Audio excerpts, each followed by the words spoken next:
Fala galera, meu nome é David Caldas, você está no Intelectus Podcast, seu podcast de teologia e assuntos afins. Esse é o episódio número 93 e hoje nós vamos conversar sobre o seguinte: Deus é um, mas em qual sentido?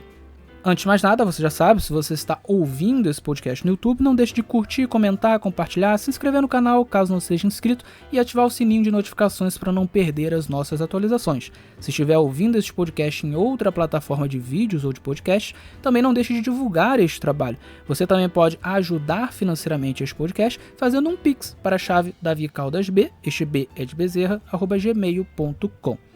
Dito isso, vamos começar o episódio. Muito bem, o tema de hoje, que é sobre Deus ser um, ele flui de um texto bíblico, um texto base para a nossa reflexão, para a nossa análise aqui, que é o texto de Deuteronômio capítulo 6, verso 4, o chamado Shema, o famoso Shema. A palavra Shema é uma palavra hebraica, significa ouça ou ouve, e o que esse texto diz, basicamente, é o seguinte: eu vou fazer aqui a leitura dele e eu vou fazer a leitura mais literal possível. Okay? Ele diz o seguinte: ouve Israel, Yahvé nosso Deus, Yahvé um. Então é isso que diz o texto. Veja que eu estou lendo de uma maneira tão literal que sequer tem a palavrinha é, né, o verbo ser. Né? Então não é Yahvé é um, é Yahvé um, porque no original não tem o verbo ser. Né? É óbvio que as traduções muitas vezes trazem esse é um, esse verbo ser, né, a letra E, não por uma má tradução, a tradução é boa, mas porque realmente, pelo contexto, você consegue entender que muito provavelmente existe um é ali, existe um verbo ser. Né? Então, a ideia do texto é realmente dizer que Yahvé é um. Mas eu estou lendo da maneira mais literal possível. Então, deixa eu ler mais uma vez.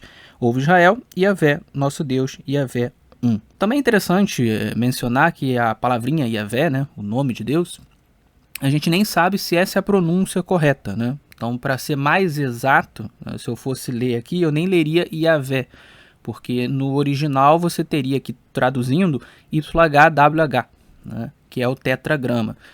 Com o passar do tempo, a pronúncia desse nome se perdeu, porque os judeus eles pararam de pronunciar o nome de Deus por medo de profanar o nome de Deus. Então eles resolveram, sempre quando viam o nome de Deus, YHWH, eles trocavam e trocam até hoje por outras palavras, como Adonai, que significa meu Senhor, ou o Eterno, ou o nome, que é Hashem, e por aí vai. Por conta disso, se perdeu a pronúncia. O hebraico antigo não tinha vogais, então ninguém sabe direito como que se pronunciava esse nome. Existem algumas propostas linguísticas baseado no que poderia ser a raiz da palavra YHWH, e muitos estudiosos entendem que a pronúncia correta, ou pelo menos a mais próxima da correta, seria Yahvé. É a pronúncia que eu costumo utilizar.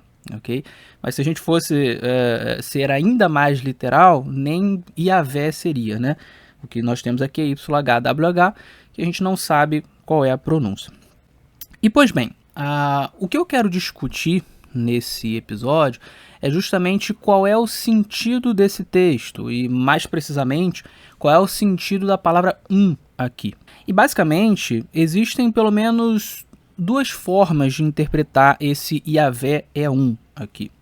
A primeira forma é uma forma muito utilizada pelos unitários. Quem são os unitários? São aqueles que entendem que Yahvé ele não tem uma natureza interna múltipla, uma natureza interna plural. A natureza interna de Yahvé seria una. E esses unitários, eles entendem que o texto está falando justamente sobre isso. Então, quando se diz que Yahvé é um, o texto estaria dizendo que Yahvé possui uma natureza interna una. Ou seja, ele não pode possuir uma natureza interna plural. Okay? Então esse seria o sentido do texto. Por outro lado, você tem uma segunda interpretação, que é a interpretação dos trinitários. O trinitário é aquele que acredita na doutrina da Trindade, a ideia de que Deus é um só, mas ele possui uma natureza interna triuna, uma natureza interna plural.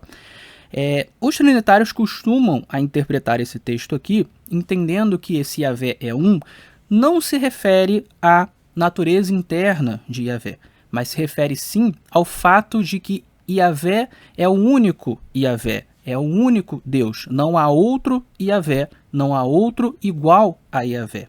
Ok? Então esse seria o sentido. E o que significa isso, né, na prática? Bom, Yahvé é o Deus Todo-Poderoso, ele é o Eterno, ele é o Criador, ele é o Transcendente. Então o sentido aqui seria Yahvé porque não existe nenhum outro Deus Criador, não existe nenhum outro Deus Transcendente, não existe nenhum outro Deus Eterno, infinito, acima de todas as coisas e por aí vai. Não há outro Deus, não há outro ser igual a Yahvé, não há outro Yahvé, ok? Então esse seria o sentido. Então há duas formas de ver esse texto, duas formas possíveis de interpretar.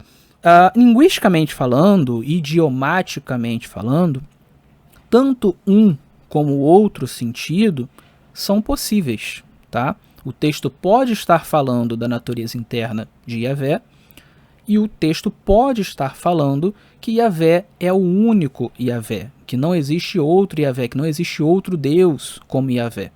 Ele pode estar falando de uma coisa, ele pode estar falando de outra coisa. Idiomaticamente falando, linguisticamente falando, as duas hipóteses são possíveis. São duas possibilidades.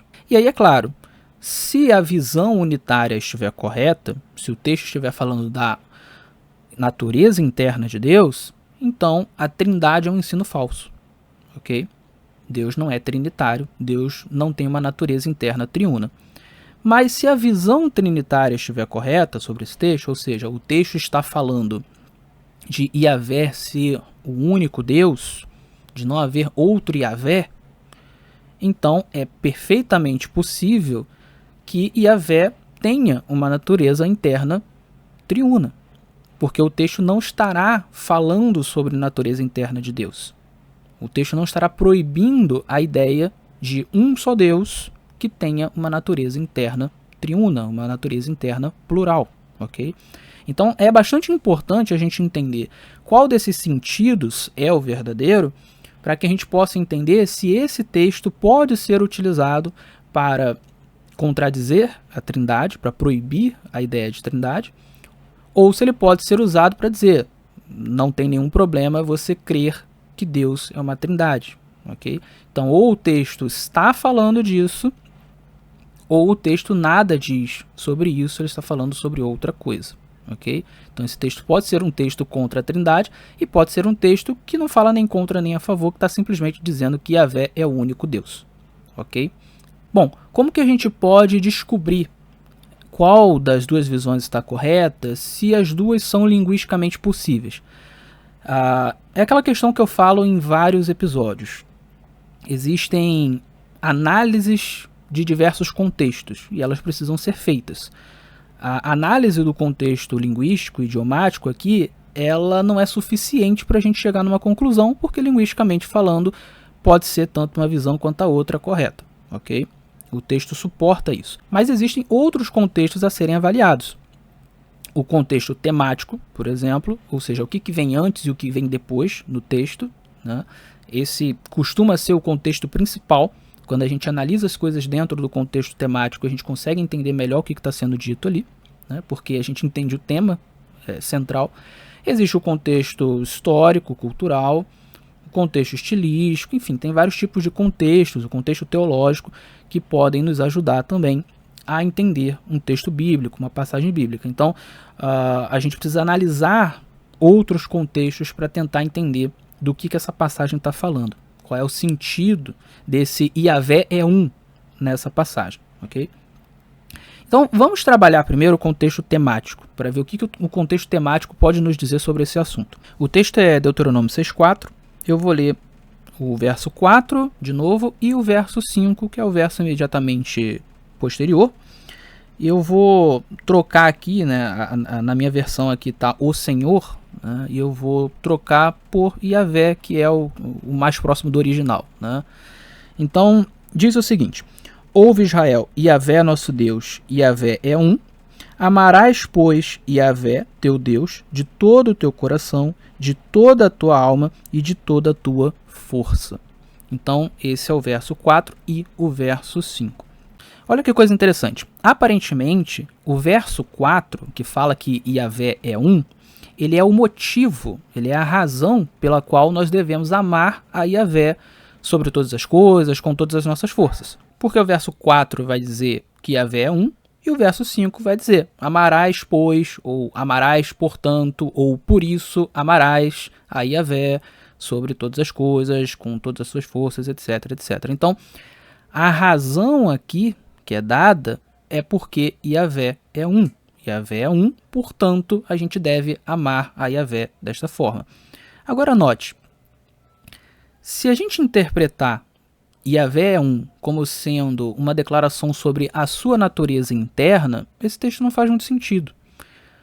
Por qual razão Yahvé seria digno de ser adorado apenas porque a natureza interna dele é una?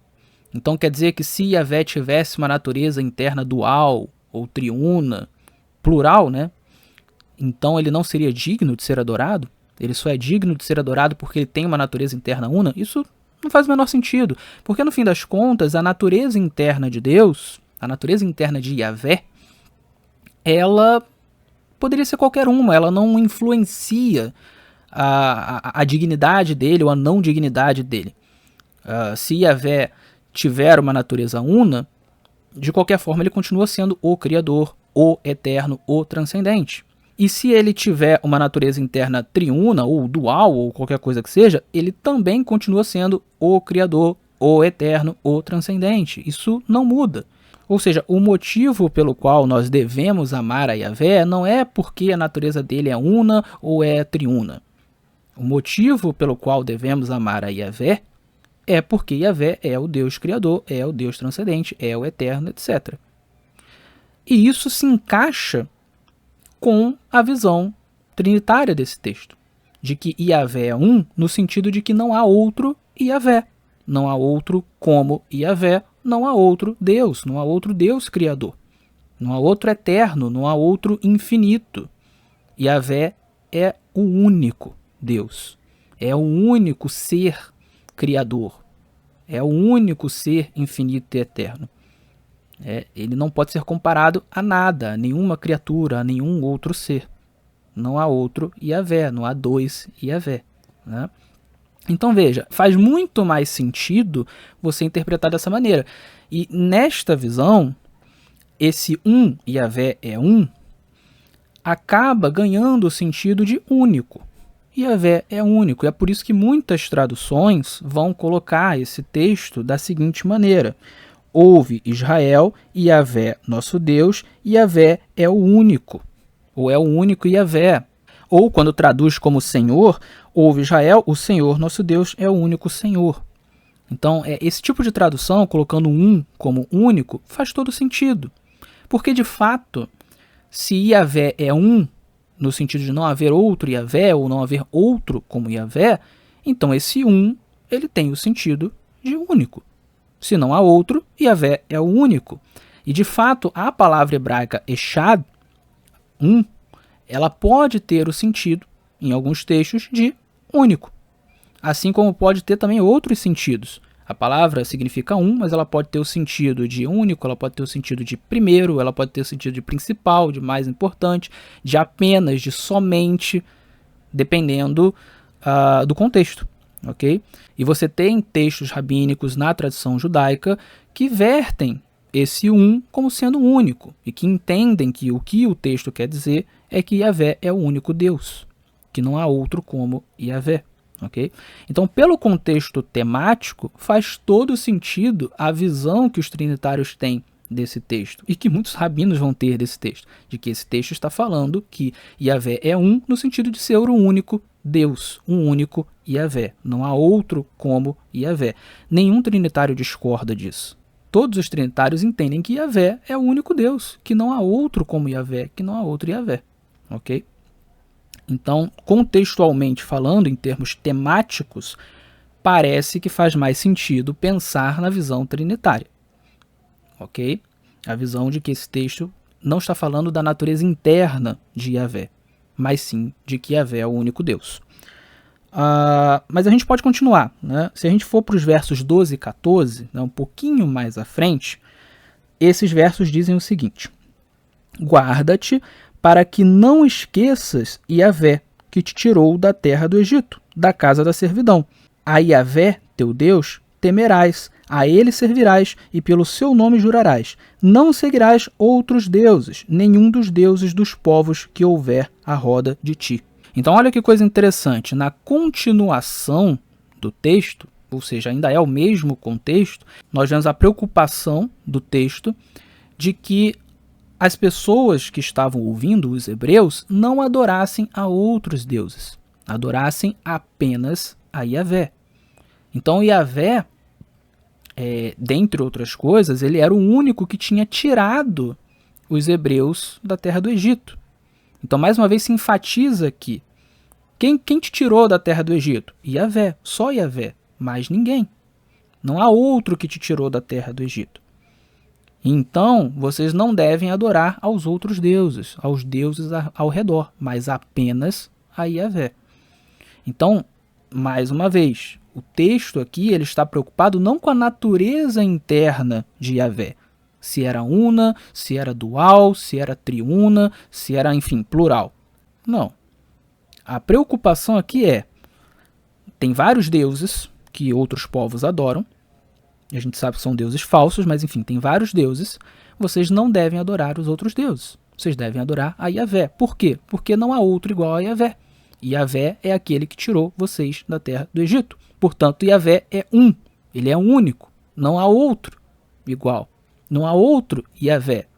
Então vocês devem adorar apenas a Yahvé. Esse é o contexto temático. O texto não parece de forma alguma estar falando sobre a natureza interna de Yahvé. Ele está falando sobre a posição de Yahvé como sendo um único Deus, como sendo um único Yahvé, como sendo um único que deve ser amado, que deve ser adorado. Esse é o ponto. Se a gente fosse trazer para uma forma mais moderna de se falar, esse texto ele se parece muito com certas propagandas. Vamos supor que eu estou fazendo uma propaganda aqui do suco de uva da Superbom, que é a empresa adventista de alimentos. Eu poderia fazer uma propaganda do tipo assim: suco de uva é só um, Superbom. Ou seja, eu estou dizendo aqui que o único suco realmente válido, digno de ser tomado, né, o melhor dos sucos, enfim, o suco que deve ser colocado em primeiro lugar é o da Superbom. Ou eu poderia usar o próprio nome da Superbom e dizer assim: Superbom é só um, ou suco Superbom é só um. Então, o sentido aqui é de que não há outro Superbom, não há outro suco Superbom, né, ou outro que se compare ao Superbom. Superbom é só um. Né? O Superbom verdadeiro é este aqui, é só um. Né? Então a gente pode usar isso. Ou, por exemplo, eu poderia fazer a propaganda das Havaianas, né? A propaganda das Havaianas sempre fala sobre recusar imitações, né? Sobre usar as Havaianas verdadeiras, né? Então tem vários chinelos que não são Havaianas, mas imitam as Havaianas, né? E aí você poderia dizer na propaganda, né, como muitas vezes se disse, Havaianas é só uma, ou chinelo é só um, Havaianas, por aí vai. Né? Então, o texto de Deuteronômio 6,4, ele se assemelha muito a esse tipo de propaganda. Quando você quer enfatizar que o único digno é aquilo ali que você está dizendo. Só há um. É como se não existisse outra opção. Né? Vamos dizer que eu estou falando sobre um restaurante muito bom. E aí eu digo, gente, vamos dizer que é um restaurante italiano. E eu digo assim, gente, restaurante italiano é só um. Então eu estou enfatizando aqui a dignidade desse restaurante. Note que em nenhum desses exemplos o ponto é a natureza interna, né, daquilo a qual eu estou me referindo. O ponto é a dignidade. Ok? E no caso de Deus, está muito claro aqui. Por que só Yahvé é digno? Por que Yahvé é um? É porque não existe outro Deus criador. Não existe outro Deus infinito. Não existe outro Deus com as características de Yahvé. Ou seja, não existe outro Yahvé. Yahvé é um. Ok? Então, dentro do contexto, isso faz todo sentido. Quando a gente trabalha com texto temático, a gente não precisa ficar só no capítulo, né? Nos versos imediatamente anteriores e posteriores. Quando a gente fala em contexto temático, a gente pode expandir isso para os outros livros, já que a Bíblia é uma unidade.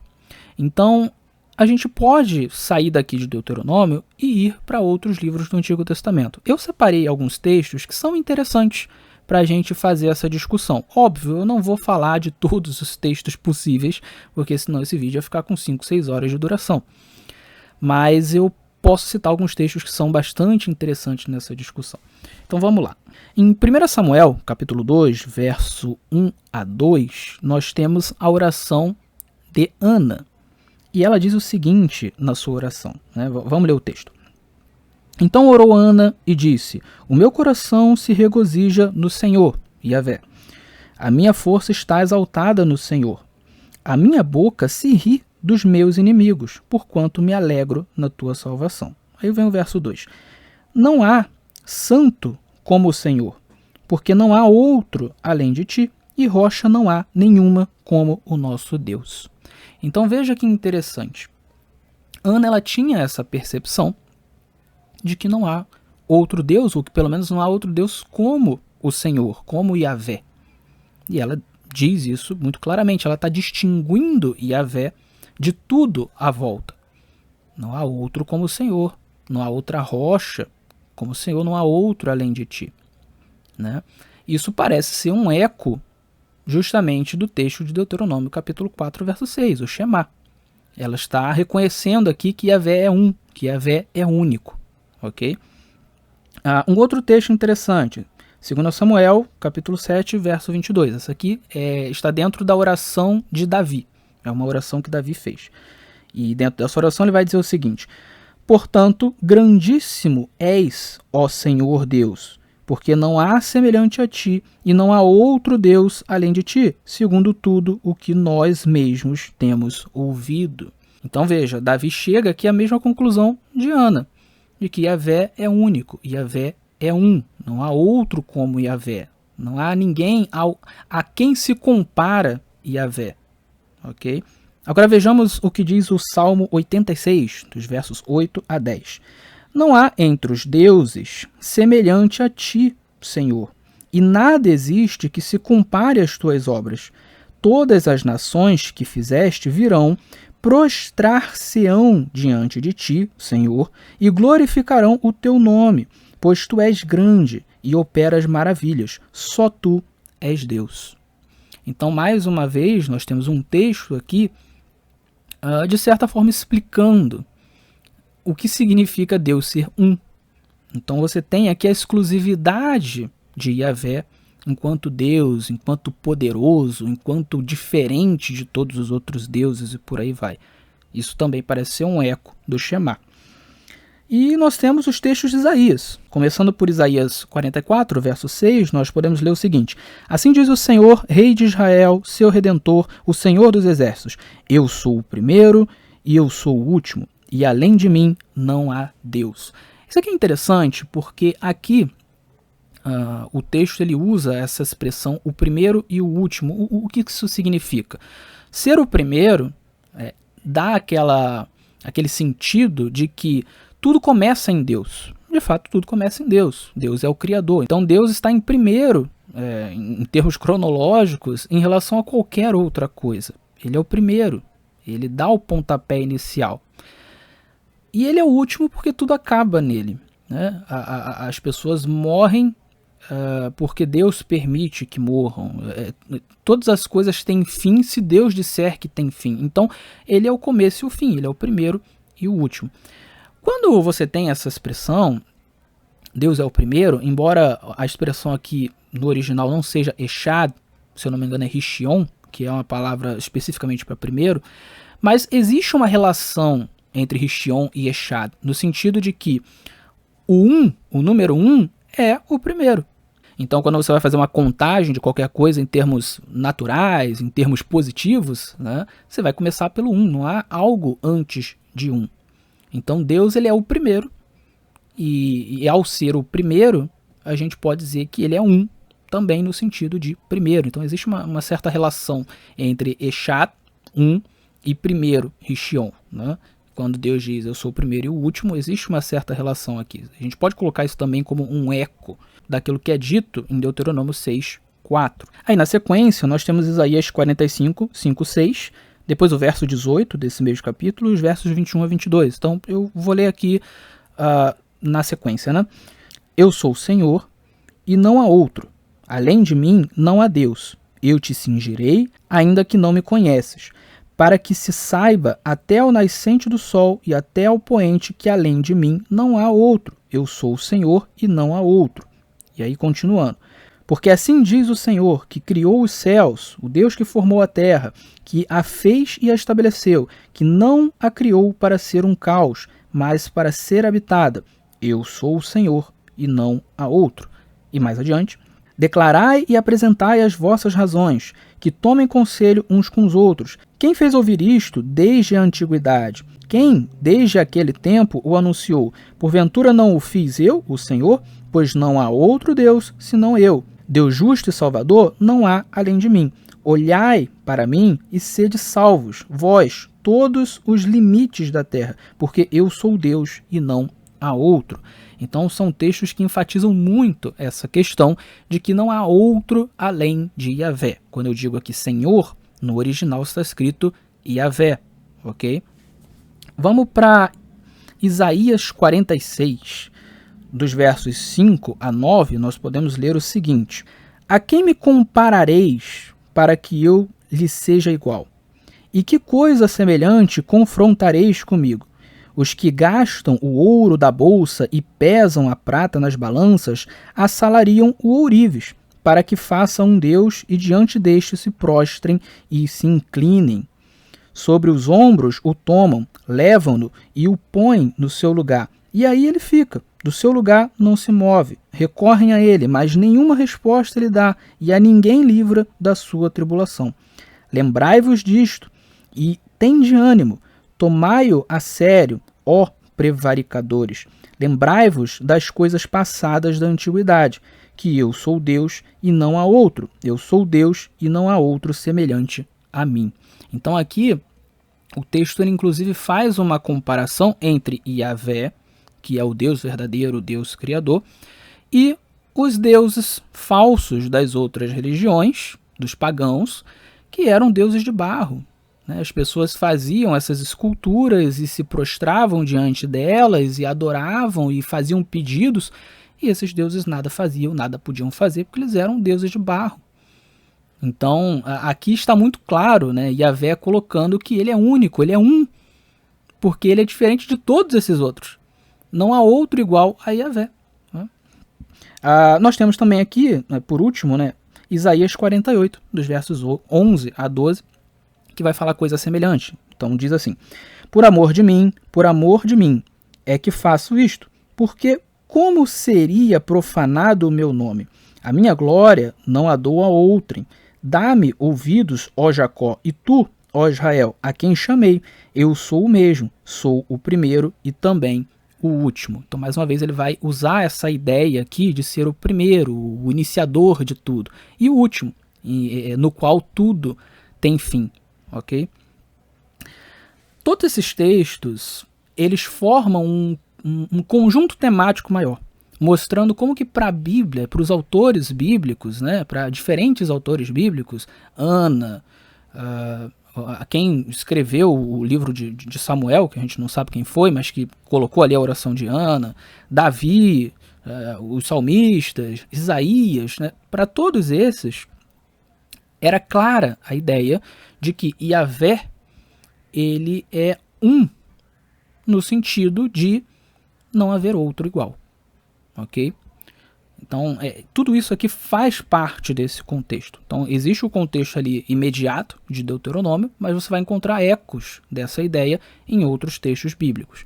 Portanto, me parece que a visão de que o texto de Deuteronômio está falando sobre Deus não poder ser plural em sua natureza interna, ela não faz sentido.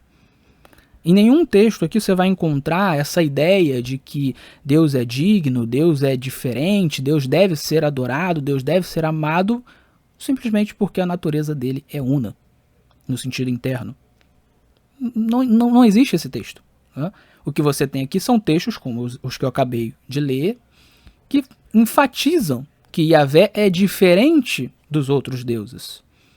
Porque os outros deuses são de barro, porque os outros deuses são menores, porque os outros deuses não são o Criador, não são infinitos, não são eternos, porque os outros deuses não salvaram os hebreus do Egito, enfim, por um monte de razões. Mas em nenhum momento é dito que Yahvé é diferente dos outros e deve ser adorado e amado simplesmente porque ele tem uma natureza una.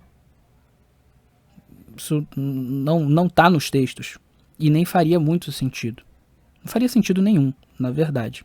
Ok? Então, tematicamente falando, dentro do contexto temático, me parece que a visão trinitária ela é mais sólida. Não há razões para pensar que o texto de Deuteronômio está falando sobre a natureza interna de Yahvé. Ok? Mas a gente pode continuar a análise e trabalhar o seguinte, ainda dentro do contexto temático. Será que existe, em alguma passagem do Antigo Testamento, uma referência a algum deus pagão que seja uma trindade? Será que existe, em alguma passagem do Antigo Testamento, alguma referência a um deus pagão que tenha uma natureza interna triuna ou uma natureza interna plural? Será que existe isso? São mencionados na Bíblia deuses pagãos que têm naturezas internas plurais? Por que eu faço essa pergunta? Porque, vejam, em geral, os unitários entendem que o texto de Deuteronômio, capítulo 6, verso 4, o Shema, ele é uma espécie de resposta a trindades pagãs, a deuses que têm uma natureza interna trinitária no paganismo. Então, supostamente, existiam esses deuses ali em Canaã, no Egito, na Babilônia, enfim, ali nos arredores, na Assíria, nos arredores de Israel. E os israelitas, os hebreus, conheciam esses deuses pagãos trinitários, né, com natureza interna triuna. E o texto de Deuteronômio, ao dizer que Deus é um, que Yahvé é um, ele seria uma resposta a isso. Então o hebreu, ao ler isso ou ao ouvir isso, ele automaticamente lembraria dos vários deuses com natureza interna trinitária que existiam na região e ele ia entender. Ah, então Yahvé não é trinitário como esses deuses, ou não é plural, não tem uma natureza interna plural como esses deuses. E, portanto, eu não devo crer nesse tipo de coisa. Então, existe essa suposição dos unitários. E como é que a gente poderia provar isso? Bom, do ponto de vista do contexto temático, se a gente encontra menções a deuses pagãos com natureza interna trinitária, isso seria um bom indício. Né? Olha, existiam esses deuses, eles são mencionados na Bíblia, portanto, os hebreus conheciam, né? E, portanto, ao ouvir esse texto do Shema, eles ligariam uma coisa com a outra. Então, existem essas menções na Bíblia Sagrada? E a resposta é não. E é curioso que não é por falta de menções a deuses pagãos. Tá? A Bíblia menciona vários deuses pagãos e eu vou colocar uma lista aqui que eu peguei.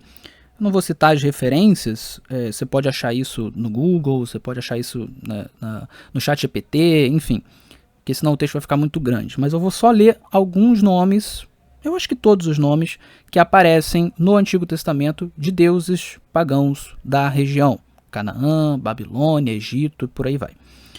Nós temos Baal, Azerá, também chamada de Ashtarote, Dagon, Moloque, Quemos ou Camus, Milcom, Tamuz, Nebo, Rimon, Bel, Nisroque, Baal Zebub, Sucote, Benote, Nergal, Azima, Nibeás e Tartaque, Adrameleque e Anameleque, enfim, nenhum desses deuses que eu mencionei, você pode pesquisar, nenhum deles possui uma natureza interna triuna, uma natureza interna plural. Nenhum desses deuses. Então, não há menções na Bíblia desse problema, vamos dizer assim. Existem pagãos com natureza interna triuna e, portanto, isso é um problema e o texto está respondendo a isso. Não existe. Então, pelo menos tematicamente, não dá para a gente concluir que os hebreus conheciam deuses pagãos com natureza interna triuna. E se não dá para concluir isso, é difícil você concluir, tematicamente falando, com base no contexto temático, que o Shema está fazendo referência a isso. Que ele é uma resposta ao fato de que outros deuses tinham uma natureza triuna e os hebreus sabiam disso e, portanto, ao ouvir que Yahvé é um, eles iam entender que Yahvé não poderia ser uma trindade, não poderia ter uma natureza interna triuna como outros deuses pagãos. Não existe, não há evidência disso. Você pode pesquisar, nenhum deles era um deus trinitário. Ok? Bom, analisamos aqui o contexto temático, mas a gente pode ir para o contexto histórico. E aí a gente tem uma questão parecida com a que eu coloquei agora há pouco, que é a seguinte: historicamente falando, a gente consegue provar que ali na região de Israel, em Canaã, entre os cananeus, entre os filisteus, entre os egípcios, entre os etíopes, os babilônicos, os assírios, os sírios, né?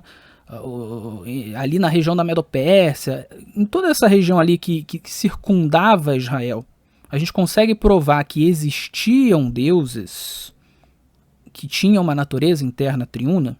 A gente consegue provar isso? E que os hebreus conheciam esses deuses? E mais uma vez, não, a gente não consegue provar porque no fim das contas não existia. Essa é a verdade.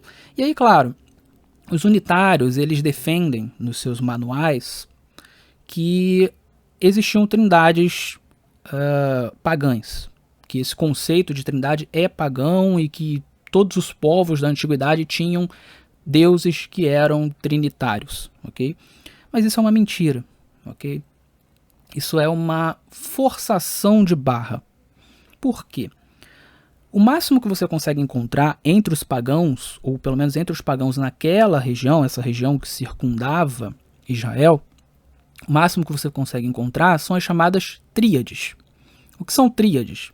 Eram conjuntos de 3 deuses mais populares, 3 deuses principais, ok? Isso é trindade? Não.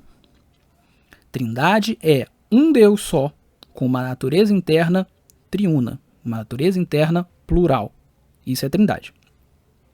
O que você tinha nesses lugares eram vários e vários e vários deuses, né? Dezenas de deuses, e aí você tinha 3 deuses mais populares, 3 deuses principais. Esses 3 deuses não eram um só Deus, eles eram 3 deuses. Esses deuses eram diferentes entre si, eles não tinham a mesma essência, eles não tinham a mesma origem, inclusive eles não eram eternos, né?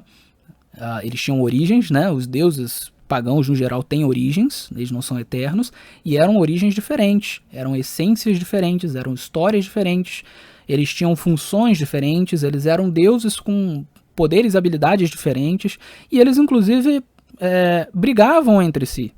Discordavam entre si, um traía o outro, um matava o outro, eram deuses diferentes. Ninguém enxergava esses deuses como um único Deus, como um único ser com uma natureza plural. Não, eram 3 deuses. E veja, não eram 3 deuses que só eles existiam. Os pagãos da região não eram triteístas. A gente acredita que só existem esses 3 deuses, não existe mais nenhum outro deus, só esses 3 deuses. Não. Eram 3 deuses mais populares. E outro ponto, até mesmo esse conceito de tríade, ele é um conceito questionável, no sentido de que não há muitas evidências de que os próprios povos e a religião deles colocava esses 3 deuses como sendo os principais ou os únicos que precisavam ser adorados, assim, num sentido oficial, no sentido formal, né? Como se assim, existe uma teologia aqui formal que diz que esses três são os principais e eles devem ser os mais adorados. Não.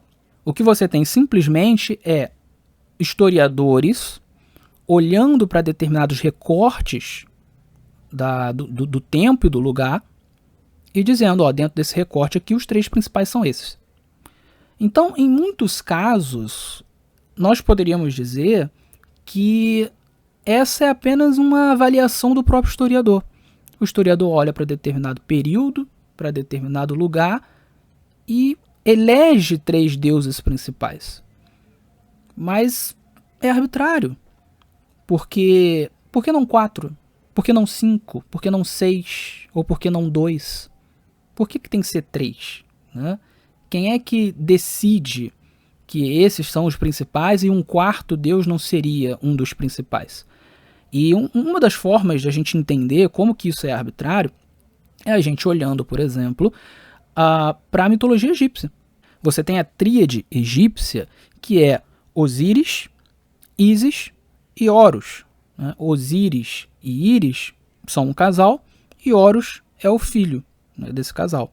Então, essa é a tríade. Okay? Só que além desses três, você tem outros deuses, inclusive deuses que são importantes, fundamentais para você entender a mitologia egípcia.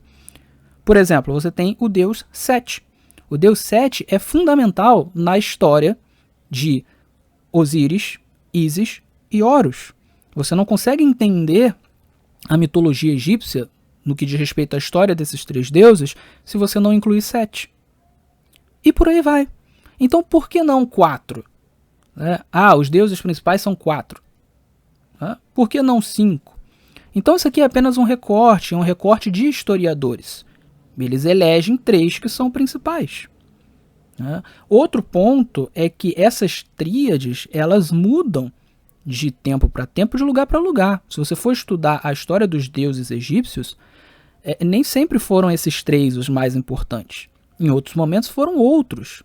Já teve o deus Ra, o deus Amon, depois uma fusão entre o Ra e o Amon, enfim. Você vai passando o tempo e você vai tendo modificações na mitologia. Você vai tendo deuses que em algum período são mais adorados, outros períodos são menos adorados, em alguns lugares são mais adorados, em outros são menos. Você tem deuses que são mais adorados por determinados grupos da sociedade, outros que são menos adorados, e por aí vai. Então, essa ideia de que você tinha várias trindades pagãs, isso é um mito, é uma distorção. Você tentar comparar essas tríades com a trindade não faz o menor sentido. A única semelhança que tem é o número 3, mais nada. Né? Tem outro ponto também. O número 3, ele muitas vezes ele acaba sendo um número mínimo para você construir uma história básica. Geralmente as histórias têm pelo menos 3 indivíduos. Isso é assim até na Bíblia. Você tem lá a história de Adão e Eva. Não tem só Adão e Eva. Você tem a serpente, você tem Deus. Então você tem 4 seres na história para compor esse enredo. Você tem a história de Caim e Abel. Mas não é só Caim e Abel. Depois que Caim mata Abel, aparece Deus na história. Então você vai ter 3 seres ali. Ok? E por aí vai. Você tem Abraão e Sara. Aí, dependendo da história, sempre vai aparecer um terceiro ou uma quarta pessoa.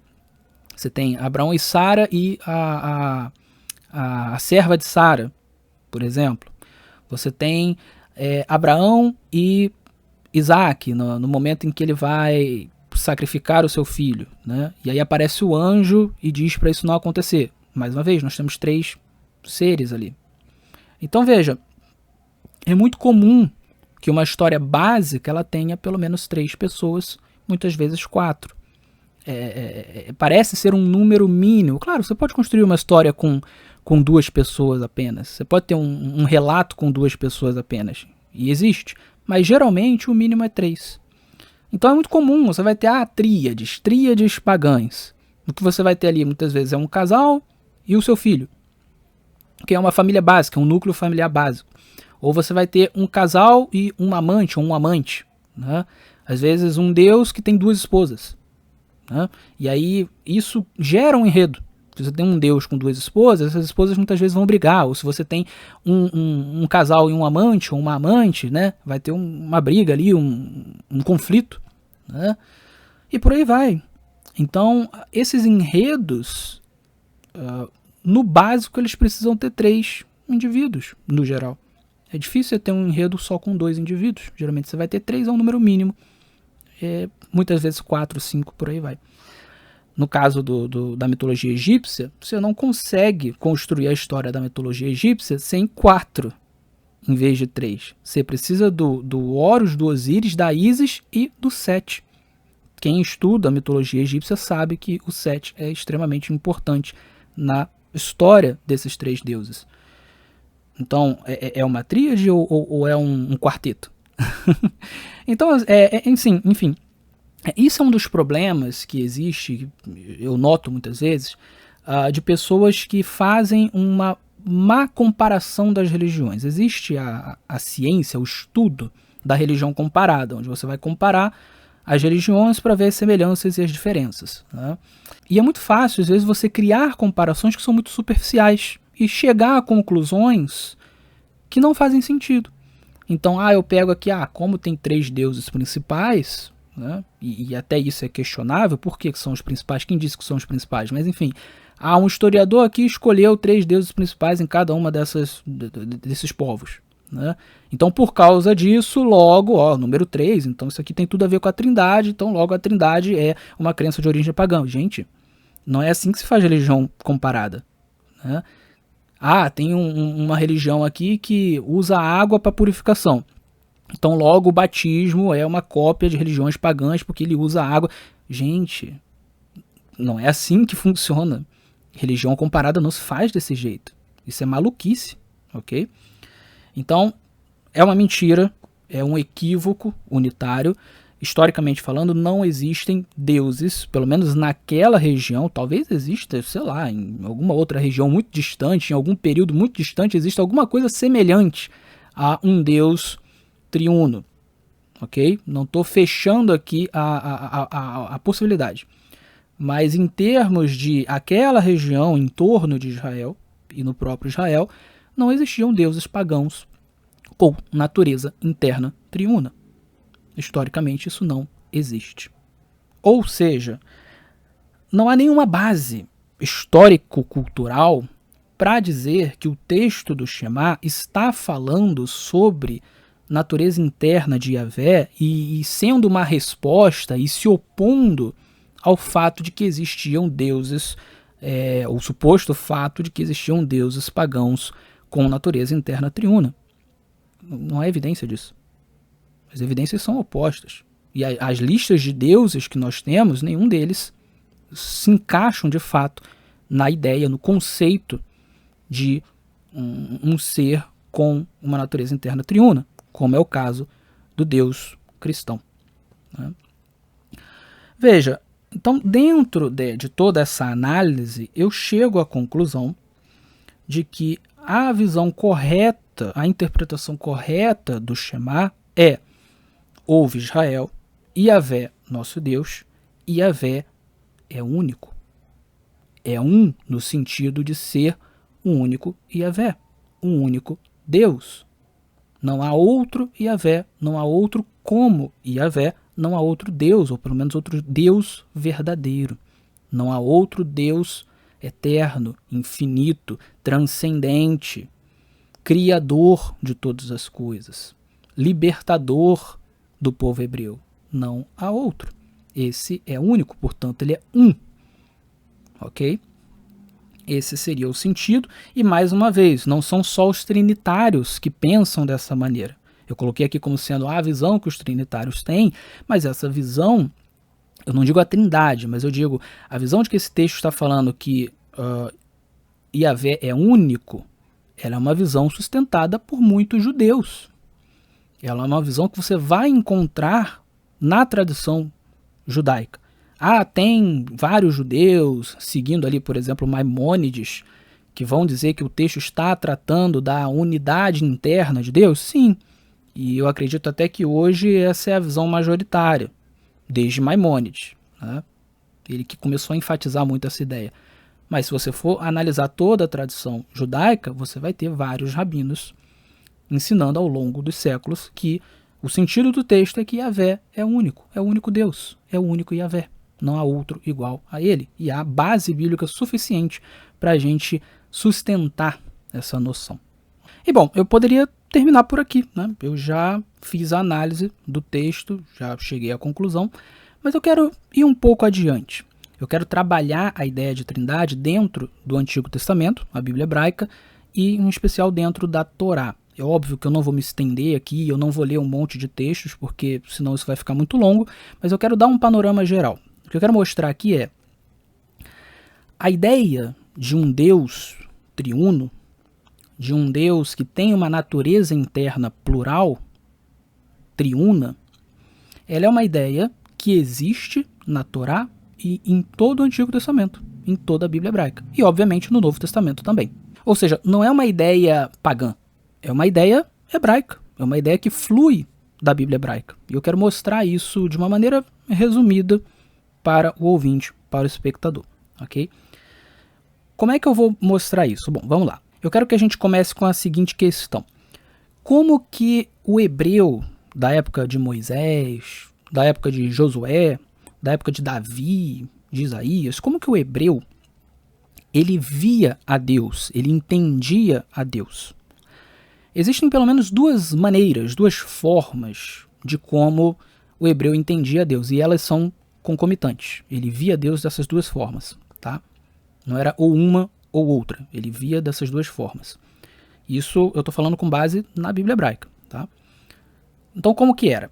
A primeira forma era a seguinte: o hebreu via Deus como sendo aquele que está no céu, acima das nuvens, acima daquilo que a gente vê, né? Ele está fora da terra, porque ele está acima de tudo e de todos, né? Ele vê tudo do alto. E ele pode estar localizado em um espaço específico. Não só pode, como está, né?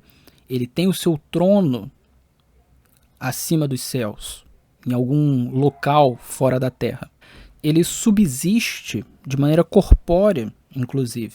E o local onde ele habita, que é acima das nuvens, acima dos céus, ele é o local onde também habitam os anjos, ok? Então Deus, ele é esse ser que está acima de todas as coisas, que está fora desse mundo e que vê este mundo do alto. Isso tanto é verdade que em vários momentos na Bíblia hebraica, no Antigo Testamento, você tem a descrição de Deus olhando do céu, descendo do céu. Você tem, por exemplo, lá Deus descendo para conversar com Adão e Eva.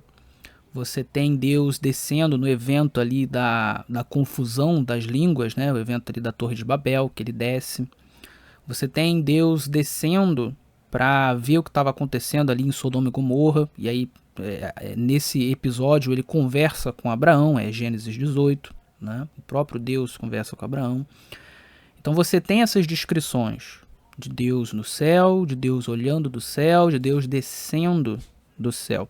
Com Moisés, por exemplo, você tem a descrição de Moisés pedindo para ver a Deus. E ele diz, olha, você não pode ver minha face, mas você vai poder ver minhas costas.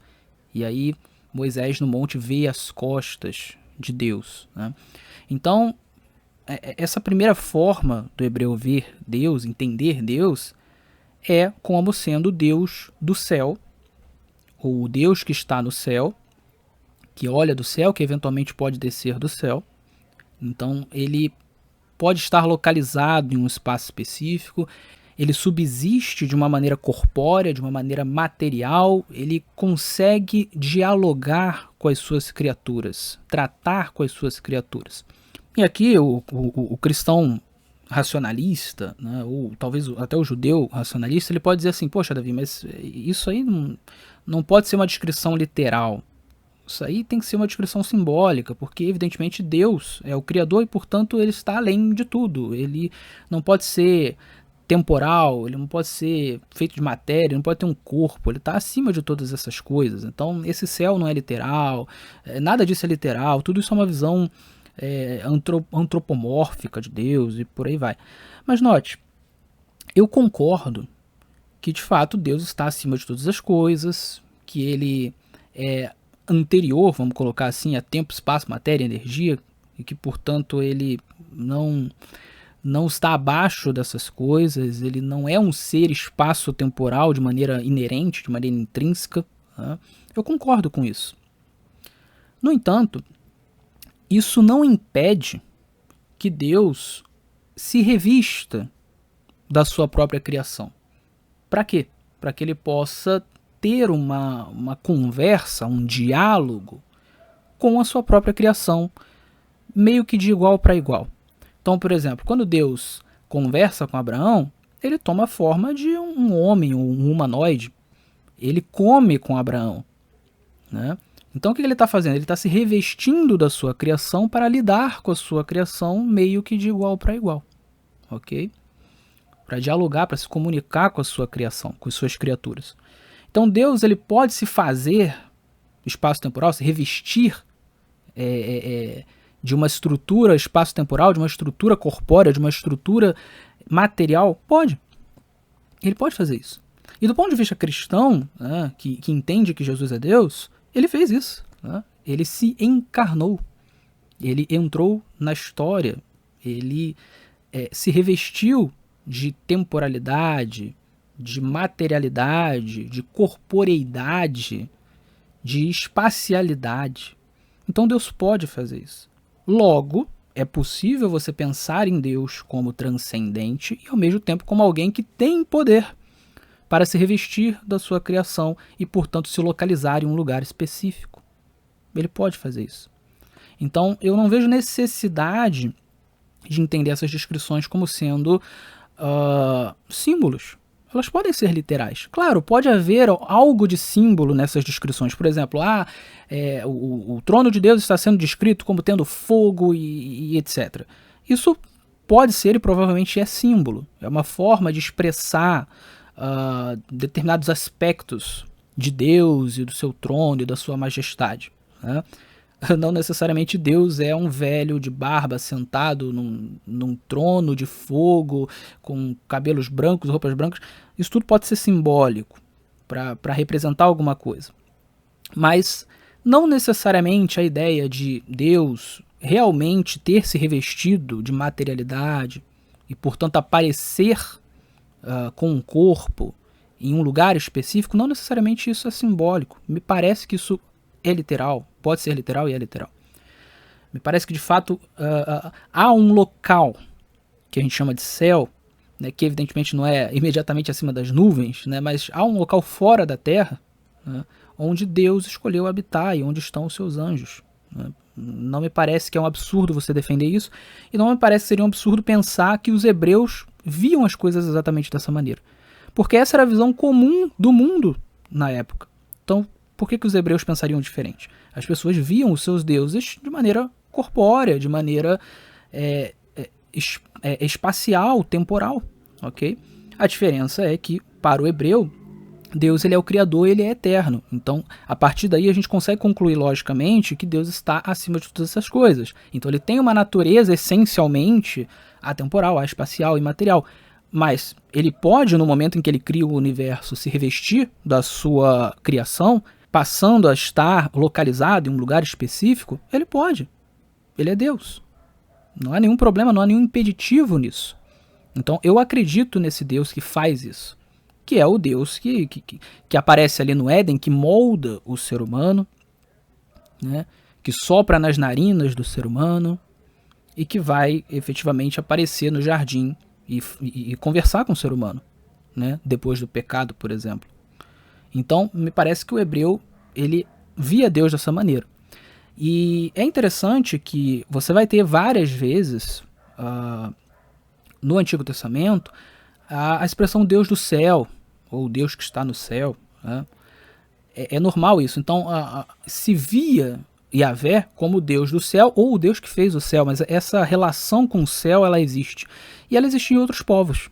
Existia essa designação Deus do céu em outros povos. Na China, por exemplo, se eu voltar aí 2.500 anos antes de Cristo, os chineses chegaram a ter um Deus que eles adoravam, que era entendido como meio que o Deus criador, que era o Shangdi. E essa palavra Shangdi significa Deus do céu, né? Então a ideia de um Deus que está no céu, que está acima de todos, né, que vê tudo do alto, ela é uma ideia comum entre os povos antigos e era uma ideia comum ao hebreu. O hebreu enxergava Deus dessa maneira. Mas eu também disse que existe uma segunda forma do hebreu enxergar a Deus no Antigo Testamento. E ela é concomitante. Que forma é essa? Bom, o hebreu também enxergava a Deus como alguém que está em todos os lugares ao mesmo tempo, através do seu Espírito Santo, do seu Espírito. A palavra Espírito, ela significa sopro, ela significa vento. Então a ideia aqui, no imaginário hebraico, era justamente isso. Deus é como o vento, é como o sopro. Você não vê o sopro, o vento, o ar, você não vê, e ele está em todos os lugares. Ou pelo menos pode estar em todos os lugares, espalhados, e ele não tem uma forma específica. Ele simplesmente está ali. Então dizer que Deus está através do seu Espírito Santo é dizer, né, que Deus está sem uma forma específica, sem poder ser visto.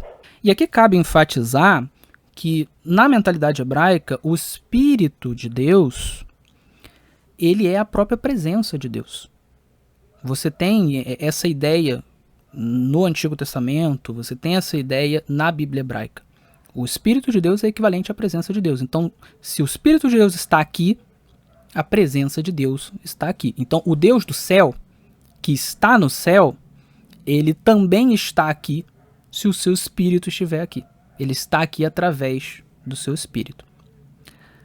Ou seja, se o Espírito de Deus está aqui, Deus está aqui. Mas também Deus está no céu em uma forma corpórea, como Deus do céu. Então você tem essas duas figuras. Deus enquanto Deus do céu e Deus enquanto o Espírito que está aqui, que está em todos os lugares e que a gente não vê. Ok? Isso está na mentalidade hebraica. Agora existe uma questão interessante aqui, que é uma espécie de um paradoxo.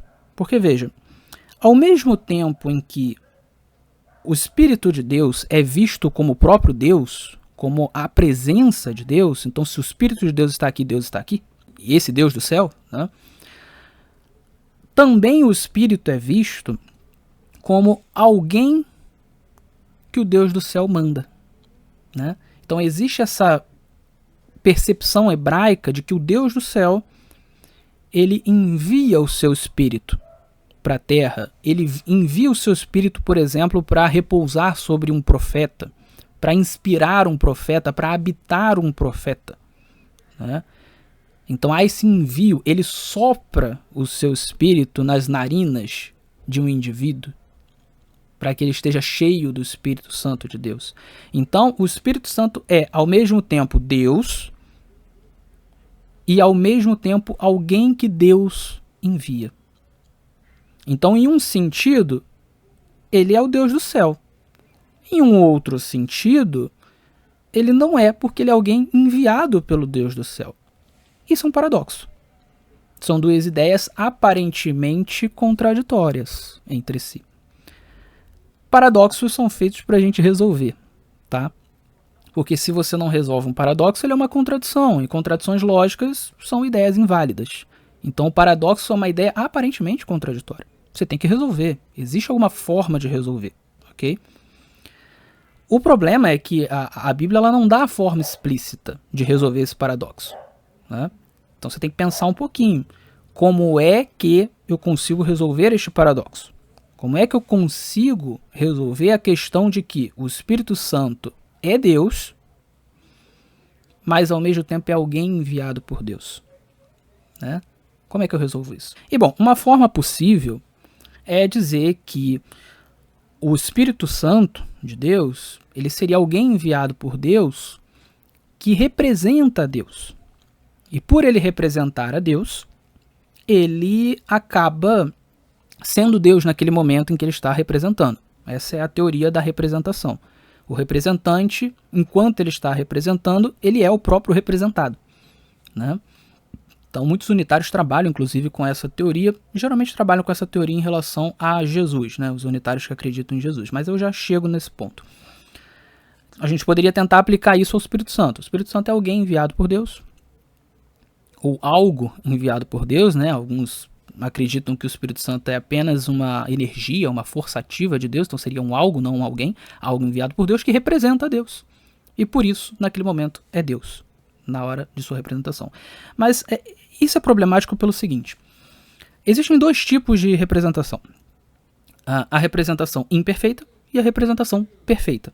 Uma representação imperfeita é uma representação feita por alguém que não tem a mesma essência do representado. Ok? Então, por exemplo, eu estou representando meu pai. Eu não tenho a mesma essência do meu pai. Ainda que ele seja meu pai, então pode dizer que o DNA dele está correndo nas minhas veias, né? Enfim. Mas assim, eu não tenho a mesma essência do meu pai, no sentido de que eu não sou um com meu pai. Ou se eu for representar um amigo, né? Eu usei o exemplo do pai, mas se eu for representar um amigo, qualquer outra pessoa, então essa é uma representação imperfeita. Eu posso representar minha esposa, por exemplo, em alguma função, em alguma coisa, em alguma situação, em algum contexto. Mas essa não vai ser uma representação perfeita. Porque eu não tenho a mesma essência da minha esposa, ok? Eu não sou o mesmo ser da minha esposa. Eu não sou um com a minha esposa no sentido de ser o mesmo ser, ok? Ou um amigo, enfim. Você pode usar o exemplo que você quiser. Então, é uma representação imperfeita. Uma representação perfeita é uma representação feita por alguém que tem a mesma essência do outro, ok? Então, se este alguém tem a mesma essência, a exata mesma essência, então é uma representação perfeita, tá? Em termos humanos, isso não é possível acontecer, tá? Ninguém tem a essência do outro. Mas a gente pode usar, sei lá, um exemplo. Vamos pegar aí uma laranja. Se eu corto uma laranja em 3 pedaços, tá? São 3 pedaços de uma mesma laranja. Não são 3 laranjas, são 3 pedaços de uma mesma laranja. Esses 3 pedaços possuem a mesma essência, porque eles são parte da mesma laranja. Então você não tem um caso assim de um pedaço de uma laranja representando outra laranja, ou uma laranja representando outra laranja, ou uma maçã representando uma laranja. Não, é uma mesma laranja. Então é a mesma essência, ok? Embora os pedaços sejam diferentes. Se eu corto 3 pedaços, um pedaço não é o outro, mas eles fazem parte da mesma laranja. Então, aí você teria uma representação perfeita, ok? Porque existe a mesma essência. Então, existem esses dois tipos de representação, tá? E aí que está o ponto. Não parece haver evidência no Antigo Testamento, na Bíblia hebraica, de que o Espírito Santo ele é uma representação imperfeita de Deus. Na verdade, parece que o Espírito Santo é realmente parte de Deus. Ele tem a mesma essência de Deus, do Deus do céu, do Deus que está no céu. Então, assim, não é uma representação imperfeita, é uma representação perfeita. É parte de Deus. Então, é o próprio Deus, né? No sentido perfeito, ok? Sendo assim, você continua com o paradoxo. Você tem um Deus que ao mesmo tempo envia o Espírito e ao mesmo tempo é o Espírito. E não deixa de ser o Deus do céu. Como é que a gente resolve esse paradoxo? Essas são ideias que estão na Bíblia hebraica. No primeiro capítulo, já nos primeiros versos de Gênesis, você já tem isso. Deus criou os céus e a terra, e aí você já tem o Espírito de Deus pairando por sobre as águas, né? Então, se você fizer uma análise de todas as passagens que falam de Deus, do céu e do seu Espírito, você vai ter esse paradoxo.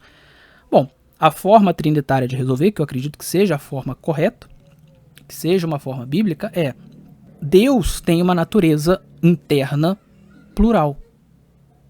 Ele não tem uma natureza interna una. Ele tem uma natureza interna plural.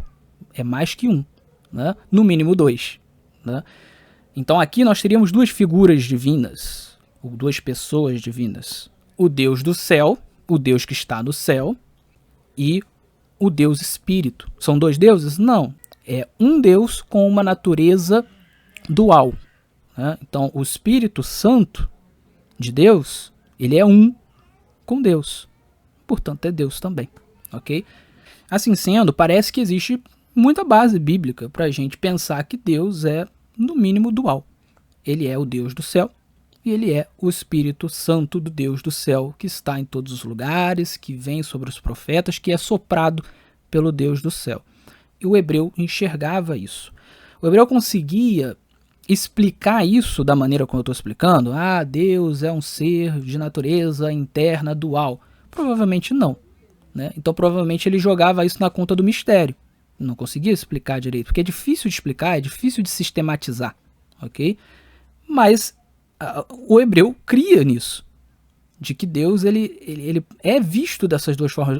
O hebreu via Deus dessas duas formas. Ele entendia que Deus ao mesmo tempo estava localizado no céu e podia descer, né, corporalmente, e ao mesmo tempo ele estava em todos os lugares através do seu Espírito, esse mesmo Espírito que era soprado aos profetas. Então o Espírito Santo é Deus e é enviado por Deus. E bom, eu falei dessas duas formas de ver Deus.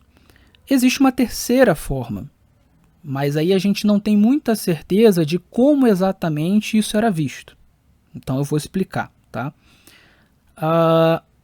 No Antigo Testamento, incluindo na Torá, você tinha a figura do intermediário entre Deus e os homens, entre os homens e Deus, ok? Então, por exemplo, você tinha o anjo do Senhor. O anjo do Senhor, o anjo de Yahvé, era alguém que aparecia representando Yahvé. E ele era adorado, e ele era visto como o próprio Deus. E aí a questão que fica aqui é, o hebreu via o anjo de Yahvé como o próprio Deus no sentido de uma representação imperfeita ou no sentido de uma representação perfeita? Se ele via no sentido de uma representação imperfeita, então o anjo de Yahvé era de fato um anjo, uma criatura, mas como ele estava representando a Deus, então naquele momento ele era Deus. Okay? Então ele era tratado como Deus. Ou seja, ele seria Deus no sentido funcional, não no sentido de essência. Ele não teria a mesma essência de Deus. Okay? Essa é uma forma de ver. Talvez muitos hebreus enxergassem dessa maneira. Uma outra forma de ver é esse intermediário, ele é uma representação perfeita de Deus, do Deus do céu. Portanto, se ele é uma representação perfeita, então ele tem a mesma essência do Deus do céu. Se ele tem a mesma essência do Deus do céu, então ele é Deus não só funcionalmente. Ele é Deus mesmo, em essência. Ele é um com Deus do céu, assim como ele é um com o Espírito de Deus. Okay? Essa é uma segunda forma de ver. Nesse sentido, se alguns hebreus viam dessa forma, então, evidentemente, Deus, a conclusão é que Deus, Yahvé, ele tem uma natureza interna plural. Ele é o Deus que está no céu, que no Novo Testamento vai ser chamado de Pai, né? Ele é esse intermediário que é enviado para representar o Deus do céu aos homens e representar os homens ao Deus do céu, e ele é o Espírito Santo. Então aqui você tem um Deus triuno. Todos os hebreus entendiam assim, ou alguns hebreus entendiam assim? Não dá para saber, né? A Bíblia não diz. Mas os elementos estão lá, então é possível que alguns entendessem dessa maneira. Tá? A maioria provavelmente não sabia explicar isso, então mais uma vez se jogava na conta do mistério. Ok? Mas é possível que alguns tenham chegado a esse entendimento, a gente não sabe. Então talvez no judaísmo antigo você tivesse pessoas que acreditavam que Deus era um ser triuno, era uma trindade. É bem possível. Ok? Os elementos estão na Bíblia hebraica. Um ponto importante aqui é que eu falei do anjo de Yahvé, que é esse intermediário. De igual maneira, você tem o Messias, que também é narrado no Antigo Testamento como um ser que é extremamente exaltado, né? Que você confunde até com o próprio Deus, que se assenta no próprio trono de Deus ao lado de Deus, do Deus do céu, que você pode chamar de Yahvé também. Então, mais uma vez, você tem a mesma discussão. Esse Messias que virá, ele é um representante de Deus no sentido perfeito ou imperfeito? Se for no sentido imperfeito, então talvez ele seja só um homem ou uma criatura muito especial que, ao representar Deus, é Deus. Ou seja, seria uma representação funcional. Mas talvez esse Messias ele seja uma representação perfeita. Portanto, ele é um com Deus do céu e um com o Espírito Santo. Logo, ele é Deus também. Ele é divino, tão divino quanto. Ele tem a mesma essência. E, portanto, você teria Yahvé como sendo um Deus triuno. Ok? Então, também é possível. Inclusive, é possível também se chegar à conclusão de que o intermediário anjo de Yahvé é o Messias. Né? Então, você teria uma forma desse intermediário, que é a forma de anjo, né? Ele se manifesta em forma de anjo no primeiro momento, mas em algum momento ele vem à Terra em forma de homem, que é a encarnação. Então, o anjo de Yahvé pode ser o próprio Messias. Né? Então, você teria aí um só intermediário entre Deus e os homens. No passado, esse intermediário era o anjo de Yahvé. No futuro, em algum momento, né, ele vem como um homem. Ok? Então, veja, todos esses elementos já se encontram na Torá, já se encontram nos profetas. Ok? Não são elementos pagãos, são elementos que estão na Bíblia hebraica. Okay? Quando a gente chega no Novo Testamento, esses elementos estão lá de novo. O Deus que está no céu passa a ser chamado de o Pai Celeste, ou o Pai que está nos céus. Ok? Veja, ele está ali na sua função de estar nos céus, presidindo o universo. Ok? Jesus chama esse Pai de Pai Celeste, de Pai que está nos céus. Okay? Você tem Jesus, que é o filho deste Pai, que tem justamente a função de intermediar entre o Pai e os homens, entre os homens e o Pai. Ele é a ponte, ele é o intermediário. Inclusive, é possível que quando Deus desce do céu, no Antigo Testamento, em vários momentos, que seja um intermediário, ou seja, Jesus, o Filho de Deus, né? Ele que faz essa intermediação. É possível que essa seja a figura que desce do céu. Okay?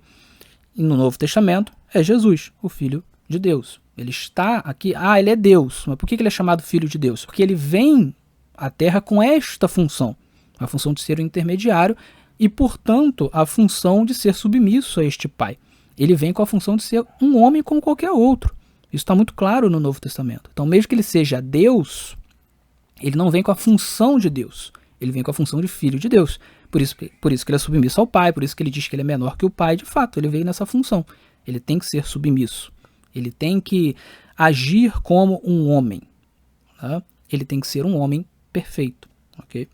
E você tem o Espírito Santo, né? Também é narrado no Novo Testamento, que desce sobre os crentes, que habita nos crentes, e aí os crentes são chamados de templo do Senhor, de santuário do Senhor. Por quê? Porque o Espírito Santo habita nos crentes. Então ali, veja, o Espírito Santo habita nos crentes, então Deus está habitando nos crentes. Logo, né, o Espírito Santo ele é Deus, mas ao mesmo tempo, o Espírito Santo é alguém que é enviado por Deus. Né? Inclusive, quando Jesus ora, ele fala, né, que eu rogaria ao Pai para que o Pai envie o Espírito Santo. Então, veja, o Espírito Santo é Deus e é alguém enviado por Deus. Então, isso casa direitinho com a noção de um Deus triuno, a noção de trindade. Isso está no Antigo Testamento, isso está no Novo Testamento. Isso é uma noção hebraica. O fato de você não ter alguém dizendo explicitamente isso que eu estou dizendo, sistematizando isso na Bíblia, não significa que os elementos não estão lá. Só significa que esses elementos são um pouco difíceis de você montar e sistematizar e explicar. Mas eles estão lá. Eu estou mostrando que estão. Então não é um absurdo. E aí você vai ter várias passagens no Novo Testamento que vão deixar isso mais claro. Né? A começar por coisas que Jesus faz, que só Deus poderia fazer, que só teria validade se Deus fizesse. A própria redenção é uma delas. Jesus morre por nós. Mas se Jesus fosse apenas uma criatura, isso não seria suficiente. Nem seria justo. Porque a relação ofensor-ofendido é a relação Deus-homem. Não existe um terceiro para resolver essa questão. Ou a gente paga pelo pecado, ou Deus, né, paga pelo pecado que nós mesmos cometemos. Ou seja, assume a conta. Não pode haver um terceiro. Então, se há um filho de Deus que paga pelo pecado, esse filho de Deus tem que ser um com Deus. Ele tem que ter a mesma essência de Deus. Se Jesus é a representação perfeita do Pai, então ele precisa ser um em essência com o próprio Pai. Se o Espírito Santo é a representação perfeita do Pai, então ele precisa ser um com o próprio Pai. Então esses três são um. Isso é lógico, isso é claro, não tem como ser diferente. Aliás, em relação ao Espírito Santo, é por isso que Paulo vai dizer que o Espírito Santo perscruta todas as coisas, inclusive as profundezas de Deus. É claro, porque ele é parte do próprio Deus. Ele é um com Deus do céu, com o Pai. É por isso que ele sabe todas as coisas do Pai. Ok? Existe uma unidade indissociável aqui, porque nós estamos falando do mesmo ser, do mesmo Deus, não de três deuses diferentes, não de três seres diferentes, mas de um Deus, um ser triuno, com uma natureza interna triuna, uma natureza interna plural. Outro ponto interessante, aliás, são os próprios títulos que Jesus recebe, que são títulos que só podem ser recebidos pelo próprio Deus, né? A gente falou, por exemplo, lá de Isaías, quando Yahvé está dizendo que ele é o primeiro e o último, e você tem esse texto sendo aplicado em Apocalipse para Jesus. Aqui em Apocalipse 22, versos 12 a 13, é dito assim: e eis que venho sem demora. Esse texto aqui está falando de Jesus, né? Jesus dizendo, eis que venho sem demora, e comigo está o galardão que tenho para retribuir a cada um segundo as suas obras. Eu sou o Alfa e o Ômega, o primeiro e o último, o princípio e o fim. Isso é uma alusão clara ao texto de Isaías. Então, se isso é dito por Yahvé lá atrás e agora Jesus está dizendo isso de si mesmo, então a conclusão lógica é: Jesus é Yahvé. E aqui é até interessante porque o próprio texto de Isaías, né? Agora eu não vou lembrar a passagem, mas é dito lá que Yahvé, ele não divide a sua glória com ninguém. Então não faria sentido que Jesus fosse apenas uma criatura de Yahvé e Yahvé estivesse repartindo, dividindo a sua glória com Jesus, porque Jesus é uma criatura. Então, se Jesus é um outro ser diferente de Yahvé, é contraditório que Jesus, ele se coloque como o primeiro e o último, o alfa e o ômega, o princípio e o fim, e mais tantas outras coisas que ele fala. Eu sou a ressurreição e a vida, eu sou a água da vida, eu sou o pão da vida. Existem tantas coisas extremamente exaltadas que são ditas de Jesus, né? Jesus estava com Deus no começo, ele criou todas as coisas, ele é a imagem de Deus. Tem tantas coisas que são ditas de Jesus que não faria sentido dizer de Jesus se ele fosse apenas uma mera criatura, se ele estivesse representando ao Pai de maneira imperfeita. Então nós só podemos chegar à conclusão de que Jesus representa o Pai de maneira perfeita. Portanto, ele é um com o Pai em essência. Ele é Deus. Ok? E para terminar, né, existe um texto de Paulo, eu já mencionei em outros episódios, em Coríntios, não me lembro se é 1º ou 2º Coríntios, mas que diz que só existe só um Deus, o Pai, e um Senhor, Jesus.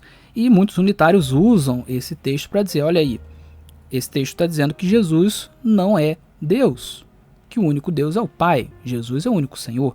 Mas veja, esse texto, pela lógica, ele já mostra que Deus, ele tem uma natureza no mínimo dual. Por quê? Porque se Jesus é o único Senhor, vamos lá, a palavra Senhor aqui, ela é usada no sentido de Senhor de tudo, de todos, Senhor de todas as coisas. Por isso que ele é o único. Porque se a gente for usar no sentido usual, existem vários senhores. Tanto que Deus, Jesus também, é chamado de Senhor dos Senhores. Mas aqui quando diz Jesus é o único Senhor, é o Senhor de tudo, é o Senhor sobre todos. Mas note, esse é um título que também se aplica a Deus, porque Deus é o único Senhor de tudo e de todos. Ora, se Deus, o Pai, é o único Senhor de tudo e de todos, e Jesus é o único Senhor de tudo e de todos, então não há um só Senhor, há dois senhores. A não ser, claro, que Jesus seja um com o Pai. Porque se Jesus é um outro ser, nós temos dois seres. Temos o Pai e temos Jesus. São dois seres.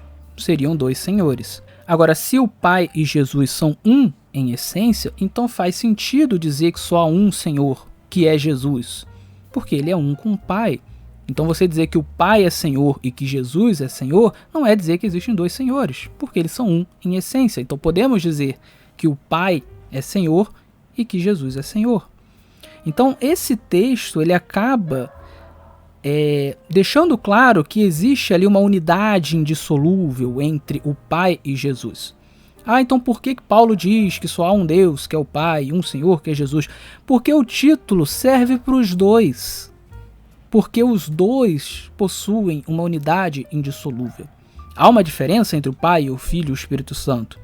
São figuras diferentes dentro de uma natureza interna plural de um só Deus. Mas a essência é de um só Deus. Eles são um só Deus. E por isso o que se aplica a um aplica a outro. Então se eu digo que o Pai é o único Deus, isso não anula o fato de que Jesus é o único Deus, que o Espírito Santo é o único Deus. Se eu digo que o Pai é o único Senhor, isso não anula o fato de que Jesus é o único Senhor e o Espírito Santo é o único Senhor, porque existe uma unidade indissolúvel entre as três figuras. Nós estamos falando de um Deus que possui uma natureza triuna. Enfim, era isso que eu queria dizer nesse episódio. Eu acredito que eu consegui deixar bem claro que o Shema, Deuteronômio 6:4, não é contrário à doutrina da Trindade e que a Trindade não é uma doutrina pagã. Ela é uma doutrina que flui da Torá, que flui dos profetas, né, a Bíblia hebraica, o Antigo Testamento, Torá e os profetas, e que flui do Novo Testamento. É uma doutrina absolutamente bíblica. O fato de você não encontrar a sistematização, a explicação sistemática explicitamente na Bíblia, não significa que os elementos para fazer essa explicação e essa sistematização não estejam lá. Isso me parece absolutamente claro, ok? Muito bem, eu vou ficando por aqui. Espero que o ouvinte tenha apreciado o episódio. Fique com Deus e até o nosso próximo encontro.